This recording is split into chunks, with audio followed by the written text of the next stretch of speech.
Last week we looked at two of my favorite Space Marine legions, trying to pick which one I should choose for my Horus Heresy army.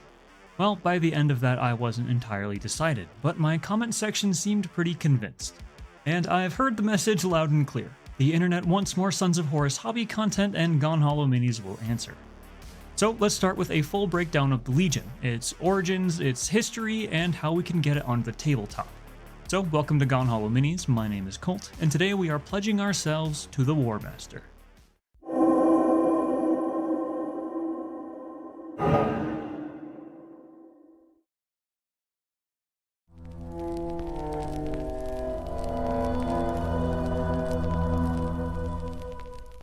Now this video is about the Sons of Horus specifically, so I don't want to spend too much time on the Legion before they took that moniker. However, the Luna Wolves are still definitely an important part of the Legion's history, so we'll go ahead and touch on them. The Luna Wolves made a name for themselves in their fast, opportunistic attacks. Even before their reunion with their Primarch, the 16th was known for direct aggression. They would strike at night or dawn, using swift, decapitating strikes to render the enemy scattered and reeling. It's from this ethos that their name comes from. Their reputation for purposeful aggression had led to their enemies calling them the Emperor's Wolves. While wolves were mostly extinct by even only the 31st millennium, the image of controlled savagery was still strong, a trait that would become increasingly essential to the identity of the Legion. From here, we have to talk about two other things, Chthoniya and the Primarch. One somewhat informs the other, and both contribute massively to the Sons of Horus as a whole. So let's start with their nominal home planet, Chthoniya. Chthoniya is a hellhole. Barren, blasted, and as belligerent as its people. The planet used to be laced with minerals, and many of Chthoniya's tribes can trace their ancestry all the way back to imported mine workers that were brought to the planet to strip it of its resources. For centuries throughout humanity's dark age, the Chthonians scraped what they could from the planet's innards, chipping away the most valuable resources to some presiding empire that has, by the 31st millennium, long since fallen. As the minerals died, so too did Chthoniya's ecosystem. Soon it was left a craggy and lifeless wasteland of jagged rock above ground and a mire of worm-eaten mining tunnels and underground hives below. Civilization on Chthoniya regressed, falling back down the hole of human development until it landed back at barbarian bands fighting over parcels of land and power. Most sources call these groups gangs, but to me it's always made more sense to think of them as tribes. The Chthonian tradition, what little there was, still seemed to value honor and brotherhood as much as they valued aggression and ruthlessness. Even by the time the Astartes were thrown into the mix, which we'll get to later, one's ties to their own tribe or collective are markings of honor. So while it may be a slightly semantic point, I do still feel like Chthonian culture better fits with the pre-Roman tradition of barbarian tribes, as opposed to full-on Necromunda-style gangs. Just as savage, certainly, but still a worthy distinction. It is into this culture that the Primarch, Horus Lupercal, is forcibly introduced. Now, for a while, there was some disagreement around the Lupercal's origins. Unlike the other Primarchs, we don't get to see his full childhood. In fact, for a while, theories abounded about the Lupercal not actually being scattered like the other Primarchs. Theories like this seem to have fallen out of favor though, as Horus Lupercal bears many Chthonian traits, not the least of which being an underlying Chthonian accent that slips out when the Primarch isn't being careful. Although even this too is somewhat shadowed by doubt. Regardless, Horus's reunion with his legion would not bring as many sweeping changes as experienced by other legions. Chthoniya did become a recruitment world to the Luna Wolves, but for the moment, the Luna Wolves seem to have continued largely as they had existed, fighting alongside the Emperor and their Primarch throughout the Great Crusade.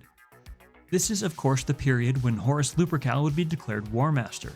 There is a lot to this declaration, but since we're trying to focus more on the Legion than the Primarch, we'll skip over most of it.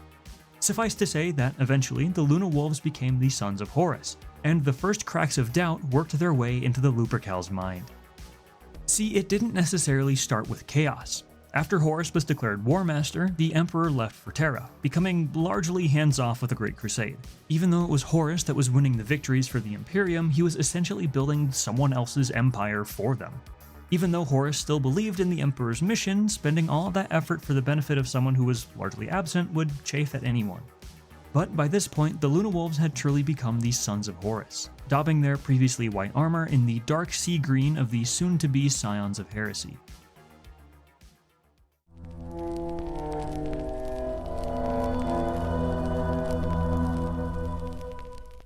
And that means that now we can finally get into the good stuff, the Sons of Horus proper.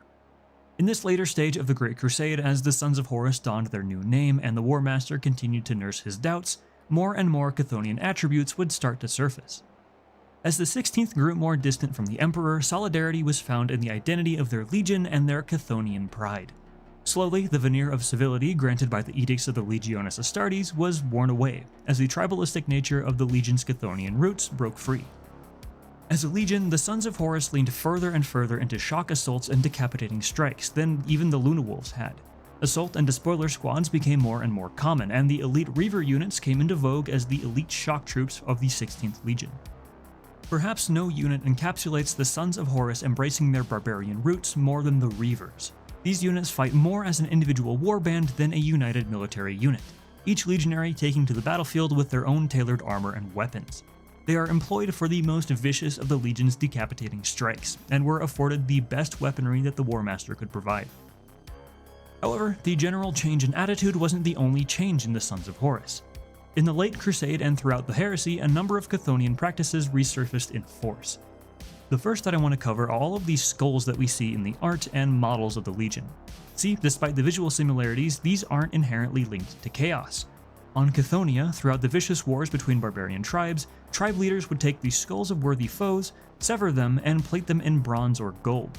This was not only to wear as a trophy, but also to honor a worthy foe. The tradition is carried into the Sons of Horus, and we can see these golden skulls dangling from models, banners, and vehicles alike. Another tradition can be seen in the Legion's mirror coins. These are mentioned in the books, particularly Slaves to Darkness, and can be seen on a few models. These small, circular, silver coins are another way that Chthonians honor the dead. It's likely an allusion to the idea of placing coins on the eyes of the deceased, as we see a legionary give them to another deceased legionary. Granted, they do just get thrown onto the body kind of irreverently, but I guess it's the thought that counts. And in truth, I think that the idea of honor, both to the living and the dead, is one of the most important aspects of the Sons of Horus. Even as they begin their backslide into chaos, there is still at least some vestige of honor. Even corrupted, Horus kept his faculties. Well, sure, some of the Legion jumped straight into the loving arms of the four Chaos Gods, most others seem to follow out of respect for their Warmaster or simple loyalty. It's not just a matter of seeking power with blooded tooth and claw. The barbaric Chthonian savagery is always cut by the restrained brotherhood of the Legion, at least until chaos fully gets its hooks in. It's an important aspect that I think really sets the Sons apart from other Chaos iterations. Commensurate with the change in the Legion's attitude and culture, the very structure of the 16th would alter as the heresy took root. While the Luna Wolves pre-Lupercal had been largely in line with the Principia Bellicosa, the demands of the Great Crusade continued to impress the importance of practicality on the Warmaster. As such, the Sons of Horus often varied greatly in its strategic disposition. The Warmaster could group together companies, chapters, and even just individual units as any given campaign required. These formations, at least when engaged in swift offensive assaults, were called spear tips. These were typically overseen by experienced captains. However, given that we have some examples of legionaries taking the titles of standard legion ranks, I have to imagine that at least some vestiges of the Principia Bellicosa's edicts still remain. An additional interesting note is the rank of chieftain. As you can probably tell, this is another example of Chthonian tradition. This was the title given to an experienced junior officer, often leading a Reaver squad. See, the Legion's fluid and adaptable nature led to individual units forming strong bonds not unlike the tribes of Chthoniya. Oftentimes, these individual squads would even take names for themselves, and the role of chieftain is yet another echo of this unique aspect of the 16th Legion.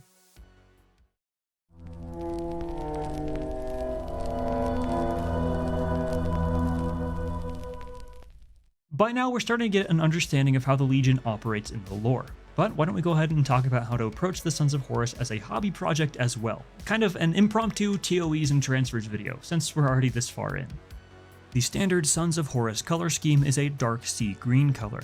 Pauldron and armor trim is shown in both black and gold, depending on how old the source is. Gold seems to be more current, but black looks pretty cool too. This changes slightly when we're talking about the first company, the Legion's veterans. Their armor is black with red accent colors. The Legion armorial is placed on the left pauldron, while the right pauldron is less strict. It can show the tactical role, the Legion's number, or the personal heraldry of an officer or chieftain. Legion command units get black pauldrons, while destroyer squads get red. Speaking of officers, each has a slightly different color combination on their helmets. It's been written about in a couple different supplements by now, but again, as the Sons of Horus continued to value their close-knit tribal bonds over any presiding legion structure, this can be incredibly individual and varied. And on the note of heraldry, we have the transfer sheet. For once, this one won't take too long to go over, so we'll also spend a little bit of time explaining what these all mean.